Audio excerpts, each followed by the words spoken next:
I've been working in the open source world for a long time, and I've heard a lot of FUD about open source, and I've heard a lot of unicorns and rainbows about it too. One ongoing debate is whether open source software is particularly vulnerable to security problems or particularly safe.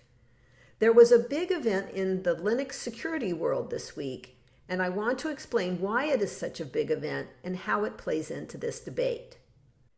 Heather thinks about software. By the way, I've been sporadic about my videos lately, and it's because I moved to a new house. I'm happily settled in now, and as you can see, my animated background looks exactly the same.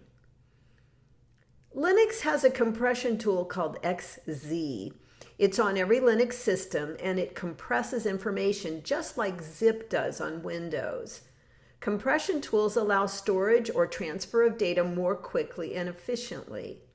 Of course, because XZ is for Linux, it's cheaper and faster and better than zip tools, which are common on Windows systems. The bottom line is that XZ is a very advanced and ubiquitous compression utility indeed. This week, a Microsoft engineer discovered a backdoor in the XZ utility.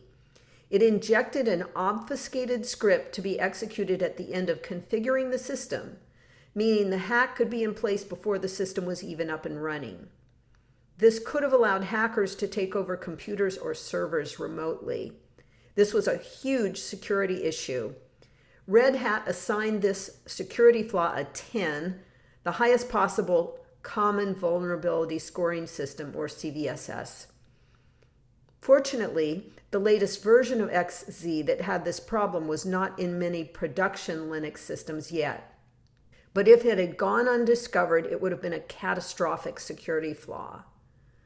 The person behind the insertion of this malware used the handle jatan, though speculation has been raised over whether the person making the changes under this handle was one person or more. Jatan made changes to the project for more than 2 years. Before that time, the tool's original creator apparently was having health problems, preventing him from maintaining the tool. Jatan stepped in to help, but it's not clear whether the motivation for that offer of help was legitimate or part of a long-term plan to plant a backdoor into the project. If it was, then perhaps the perpetrator simply targeted a vulnerable maintainer. See the links in the description for a reconstruction of how this happened. There are 2 notable things about the XZ backdoor. First, this kind of problem is extraordinarily rare, perhaps entirely unique. Second, the Linux community acted immediately to identify the problem, and GitHub shut down the project repository before the hack became widespread. But the incident raises questions about how to qualify maintainers for important projects like Linux, or even whether they need to be qualified at all. Free software was originally a volunteer community, and so, originally, notions of qualifying maintainers would have been abhorrent. But now projects like Linux are so crucial to the world's computing infrastructure that it puts the identity of maintainers in a new light. Meanwhile, speculation is rampant about the true identity of the hacker Jatan and whether a state was behind the threat. Wired noted that most uploads were linked to China's time zone, but some were not, and some were on Chinese holidays, which means just about nothing given the working habits of coders. As to the security debate about open source, it's a straw man. Sure, lots of security problems happen in open source software, but lots happen in proprietary software too.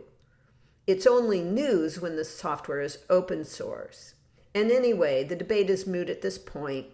Open source is everywhere, and security problems are everywhere too. Both are part of the landscape now. I've linked to a couple of good articles in the description. Liking and subscribing makes me think more. Heather thinks about software.